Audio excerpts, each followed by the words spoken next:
Working across teams is tough, but Asana helps you handle it. That's because Asana is where humans and AI coordinate work together. AI can spot roadblocks and assign work in a snap, so everything and everyone stays on track. That's how work gets handled. That's Asana. Visit us at asana.com.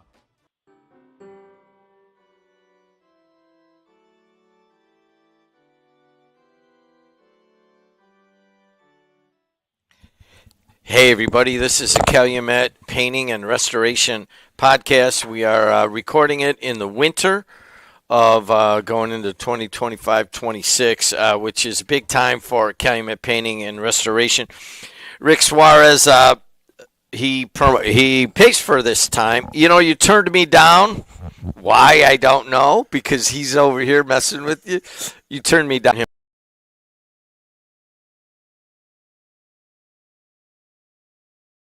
Up a little bit. I'm good. I'm good. I don't mean your ears, your voice. Okay. Hey, you didn't know we're moving? No. So the radio portion, which I thought was just going to be radio, and evidently we're on TV again now. Yeah. And if you guys want to watch Calumet Painting and Restoration's podcast, all you got to do is go to WJOB 1230. It's being recorded live right now, actually. And, we're moving down. And I've always kind of wanted to move back for the radio and have the sports stay. Yeah. But they changed. This is a cybersecurity center. It's really no longer for entrepreneurs and tech stuff. Oh. It's just all cyber.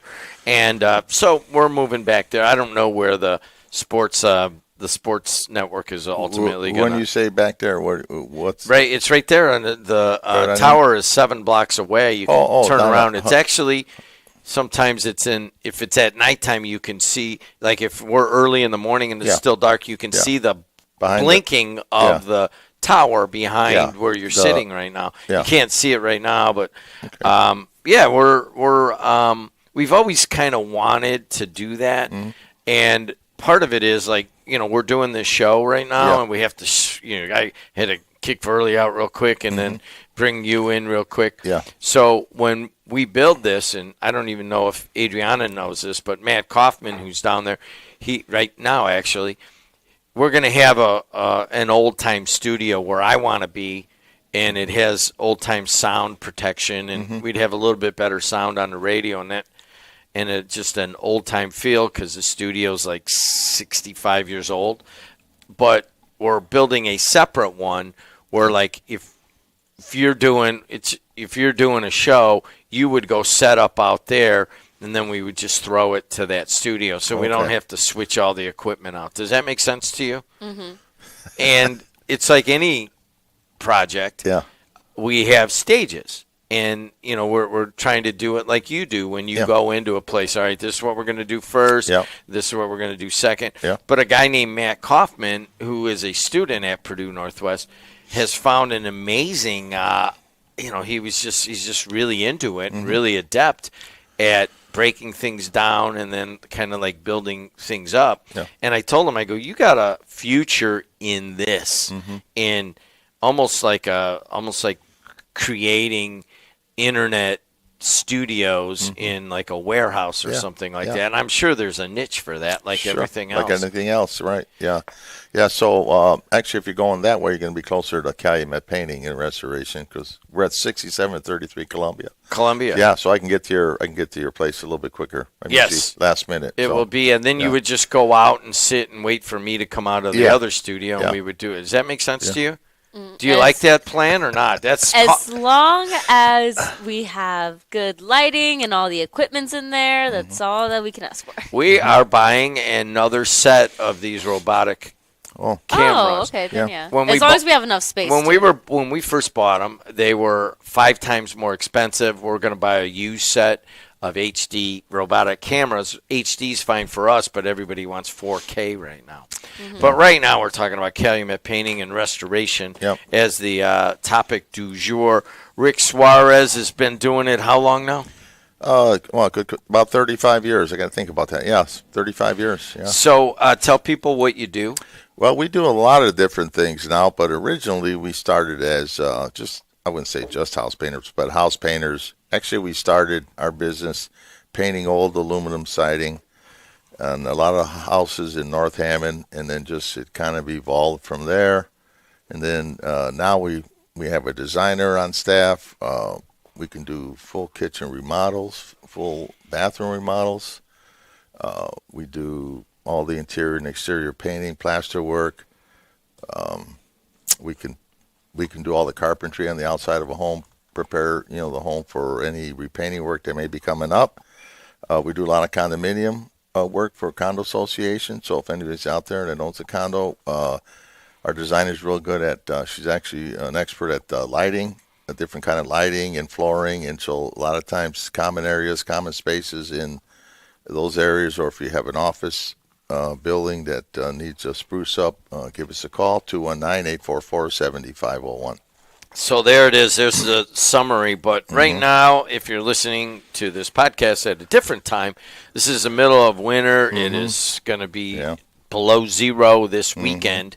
So you're not out painting houses right now, correct? No, but you have full crews that you want to keep busy. Yes, How do you keep them busy over the summer? Well, over the winter. The winter. We do a lot of inside work. We try to push more of our bathrooms.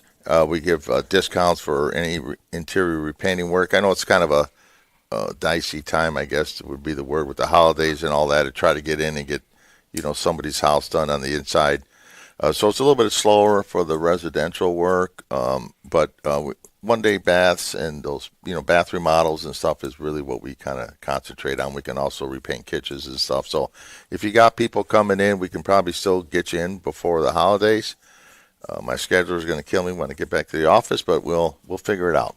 Really, you could actually get in and somebody's sitting there right now and it says, you know what, I'm having 20 people over, and this kitchen needs to be painted, and he'll get in there and do it. Yeah. So let's talk specifically about the bathrooms and the one-day baths. Sure. Obviously, we have basically a guest bathroom, and it was built in 1978 when they built the house, and the wife wants to rip it out and put a whole new thing, and then eventually we'll probably live on the lower level. So she wants to get a really nice bathroom down there, and that's where she does her makeup and all that stuff. Yeah. So what's the process?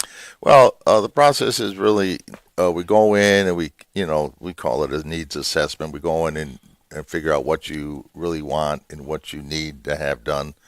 And then from there, Gene, my designer, typically will sit there and talk, figure out what kind of colors want to go in there, and then that kind of decides what type of we put acrylic walls in, so they come in a lot of different flavors, I guess you could say, and so we have to determine that.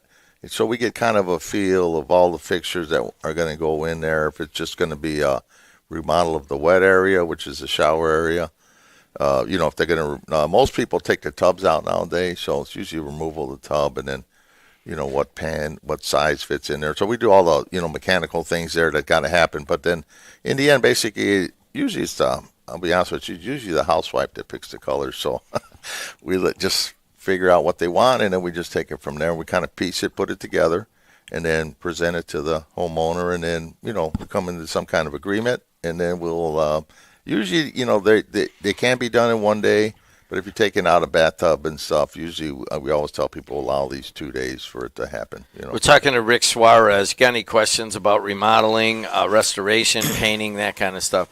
I do have a question. I mean, obviously, I've been putting it off, but the wife is like, hey, man, this dude. I want a new bathroom. That's what I want for Christmas. And I'm like, let me see what I could work out. But you're right. You get right to the color. Yeah. Okay. And the wife, I think maybe 20 years ago or 30 years ago, we had a house in Griffith, and the colors of we redid a couple bathrooms then, and I remember that the colors were pretty stark, and it was like a hunter green in one of them, which I hated, but that was kind of the colors at the time.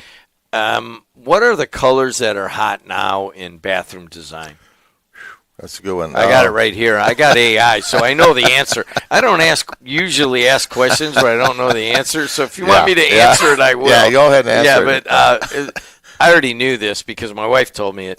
The warm neutrals and earth tones, beige and taupe, these soft warm neutrals are taking over from cooler grays as the primary color right now, providing a sophisticated backdrop that pairs with natural wood and stone materials. So it's kind of moved towards, I mean, the grays are soft, can be soft also, but they've moved away from that, and it's all kind of like terracotta, maybe some soft, real light, soft browns, that kind of stuff, warm whites, a little bit of warm whites and grays with the blue, the light blue tint has moved to the kind of desert colors right now. Are you seeing that? We are, because we do, we start with the, naturally that's where we go when we start talking about what they're looking at, what the dominant color is going to be in there, naturally the walls and then the floor too. So you got to kind of figure that, and then you go into the bathtub. If you're doing a whole remodel, if you're just doing the wet area, then we kind of see what's already there. And then that's why I let the designer go with the homeowner and try to figure out what's going to work best and what we have to offer and what goes with what they have there, So it's kind of dependent. It's like, I guess it's like a bottle of wine or something. People pair wine with different kind of foods, but really ultimately it's what you like, I mean, someone can't tell you that goes with that if you don't really like that type of wine. So, and it's basically the same thing with colors. Colors is a personal thing. So there is no wrong way to go with the color if you're the one that's living there, So we don't try too hard to influence people one way or the other. Ultimately, if we do convince them to go a way that they're not, a certain way that they're not 100% sold on it, you end up sometimes with unhappy customers, when you're better off just like letting them take the color that they want and just run with it. Ultimately in the end, they're going to be happier, Hey, by the way, we're live here on December 9th, and if you do have any questions about colors or design or anything, it's 219-845-1100. So, Rick, certainly the olive colors that were kind of hot maybe 7 to 10 years ago, they're still around, but they're not as prevalent as the the terracottas and the beige and the taupes. And then the more bold accents like matte black and charcoal, blush pink, yellow, those are still, I mean, you can still do those, but certainly they'll probably come back again, but they're not the en vogue color now. Yes. Well, that's one of the things I like about my business is that sometimes we'll go and get into a bathroom. Let's say we were doing a home in Whiting last year, I believe it was, and the homeowner wanted us to get the most gaudiest wallpaper that we could find, like something out of a casino or something. So we found some really crazy stuff, and then we hung it up there, and it was beautiful. I mean, it was one of his guest bathrooms, so he wanted people to walk in there and get kind of stunned by it, and it did. It was very stunning. So that's kind of why I don't like picking colors, because a lot of times I can't see it, what it's going to look like. You got to have a really, really good mind and good imagination to get to the right colors. Now you're talking about colors in bathrooms. Kitchens also is another space that has its trends that go certain ways. Well, what are those trends? Well, we were doing a lot of grays, you said. Grays, we were talking about the darker grays, and, a lot of the, you look at the magazines, a lot of those magazines that show the different kitchens now, they'll show like a darker base cabinet, like a darker gray, and then they put a lighter gray up on top, or a white cabinet on top. So they're doing like two-tone kind of What about thing. the backsplash? The backsplash and the counter also play into that, whether it's a stone or a solid surface. So there's a lot to it. I mean, there's a lot of thinking and planning, and then you're always better off getting big squares of colors as opposed to those little things. It's going to be an expensive thing to remodel your kitchen, so you want to make sure that the colors that you got, you're going to be happy with in the end, because it gets really expensive if you start trying to change colors in the middle of the project. So. Speaking of kitchens, which you're doing now, I'm sure you'll do a kitchen now. Adriana at the beginning of this mentioned lighting. she's worried that we're building the second studio and that the lighting isn't going to be precise. Yeah. But I think that we're going to have the same problem, Adriana, that we have here, and that we're putting the second studio in an area that has a ton of open windows, and the sunlight will come in and go. Mm-hmm. So when we're on the air here, we're not going to have that problem today. Yeah, we have the sun that is lighting us up. Right. But if all of a sudden big clouds came over, that it would change and we would look washed out. Right. And that happens a lot, and it's just something that we deal with. Yeah. That and sound, but. So one of the things when we redid our kitchen, I think it was like 12 years ago, the designer came in and said, well, what kind of light do you want? I'm like, I never thought of light in my life. It was just like my wife's choosing the colors of the kitchen. And my wife's like, no, we want can lights all the way across the ceiling. Mm-hmm. And I go, do you know how much more, that's going to cost more money? So they went up and they ripped up the ceiling, and they put in these can lights, and they said, hey, you need to put the warm light bulbs in, not daylight. You need to put the soft, warm ones in there. Yeah. And I'll tell you what, man, when I come down out of the stairs, out of the, coming down in the morning at 4:30 in the morning, and there's this, I turn the light on, and there's this kind of dimmer on it. Yeah, dimmer. And it's a warm golden light of like, I think there's 15 can lights in the kitchen. Yeah. It really makes a difference from where it was. Yeah. Where it's just like, I think it was just like one major light up there behind, and it was just white light in there. Mm-hmm. And so when you talk about the kitchen and all the colors and how it goes together, I mean, that can, the lighting can be a make or breaker on that. Well, you got to remember the kitchen's a workspace. I don't know if you cook or not, but I live by myself, but I still cook a lot, and as I get older, you don't see quite as good anymore, so you need lighting directly where you're working on your workspace. Like if you got the light behind you and you work at your counters here in front of you, you end up blocking your own light, and so you just got to figure out where and how your kitchen flows with the way you work in your kitchen, and that's kind of for me the way I always envision it, to start with the lighting. And then, like your center light and that kind of stuff, if you have a dining room attached to it, it all gets a little different kind of thought process to it. I kind of let that lighting go with my designer, because she's really good at lighting. That's kind of her specialty. But it makes just changing the light in a room is unbelievable what it could do. I can, even like right now in the lighting, we have to have white lights on us here, but we get a slight golden hue because the sun's right here, and all of the shows are in the morning, most of them now. Yeah. We're spilling into the afternoon. I'm doing one today. Yeah. Actually, where we're sitting, that sun won't be there. It'll be on the other side of the building. Yeah. So I'll come in here, and I think the guy will be on Zoom. Yeah. But I'll have to turn these other lights on up there that are a softer hue because we don't have the sunlight. Yep. But I'm with you, and I hate to say it. I start with my next door neighbor was a lighting contractor. And he started to get me. You should have had the best stuff in your house. No, well, he was a commercial lighting industrial. Yeah. If anybody remembers or knows Ron Millies, he's still around. Yeah. He did the lighting at like Centennial Park, and he's done some big and on that War Memorial over there. Yeah. And if you go by it, the lighting has really been thought out. And he's like, man, people never think about it, and they just put a slap of light in there. He goes, you really got to think about it, especially on the outdoors. Now I put lighting, those up lights on your house. I put those on the front. I had originally, I think, had like 6 or 8 across. I had 8 across the front. And then I realized, that doesn't work. Actually, less is more. So I went with, I think, 3 main lights, maybe four main lights across kind of a long house in the front. And, man, does that really change things. When you're pulling up and there's snow falling down, like, man, that really has a lot. You know what? I will give people one hint on that.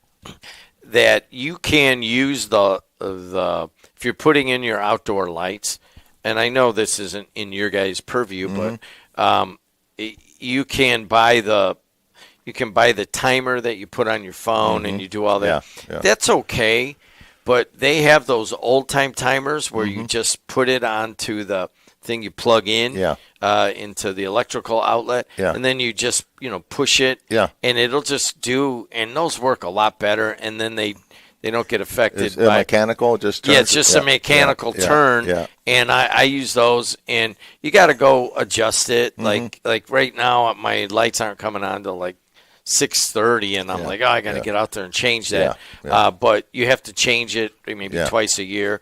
But use that mechanical one and not that internet-based one. I had so much trouble with that. We're talking to Rick Suarez. You can right now get a pretty good deal on both bathrooms and kitchens. So the idea is to keep you guys working, right? Yeah. We're offering 15. We have a sweet deal going on. We call it up until the end of the year. We're giving 15% discounts for any. You could do the work anytime, really, all the way until the end of March. Anytime this winter. So you just get us out there. We can kind of plan it out, figure out the costs and all that stuff. Work with you on that, and then.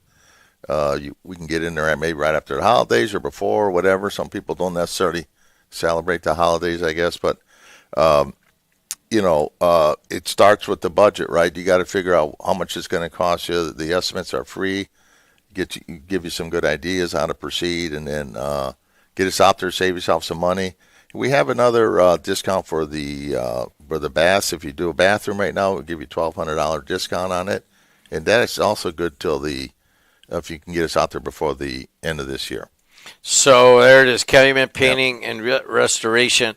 And as I mentioned, the wife has been bugging me. This is the second winter, and I think we're going to go for our own bathroom. And it's really kind of a 2-day process, even though it says 1 day. You can get it done in 1 day if you get there early and if you want. So just so people have an idea, I mean, I'm not going to hold you to it. I mean, what are what are the price ranges? I'm sure I know at the upper end. I know a buddy who just spent. I don't even want to tell you how much you spent on a bathroom. Well, you can. You can if you start doing tile and if you're doing a whole remodel. I mean, 30,000 upwards of that. If you're like most, just 1 day baths, taking the wet area out. Maybe repainting it. A lot of it's going to depend if you get a door, a shower door or not. A lot of people seem to be going more with curtain rods, double curtain rod. And I'm not. I think it's because it is a little bit. It requires a little bit more maintenance if you have a door to keep it clean and all that stuff. And I think maybe that might have something to play with it. But most of the time, you're looking at between. I would say just historically $13,000 to $17,000 typically is one of those costs. So it gives you an idea. There it is, Calumet Painting and Restoration. What's the phone number again? 219-844-7501. Just call the office, and then we'll send we have about 3 salespeople working for us now, and one of them's a designer. So it depends what your need is. They'll figure it out and talk to you, and then we'll set something up to get out there. And most of the time, we can turn the estimate back over within about 2 days, I would say. Depending on how complicated your project is. So he's Rick Suarez, and you're listening to the WJOB Podcast Network. Like the channel, it'll be on Apple, Spotify. This is recorded live on the radio on Tuesday, December 9th of 2025. Get out. Now's the time to do your project. You get a good price from Rick Suarez. Thanks a lot. Thank you. All right, guys. Until next time, see you later.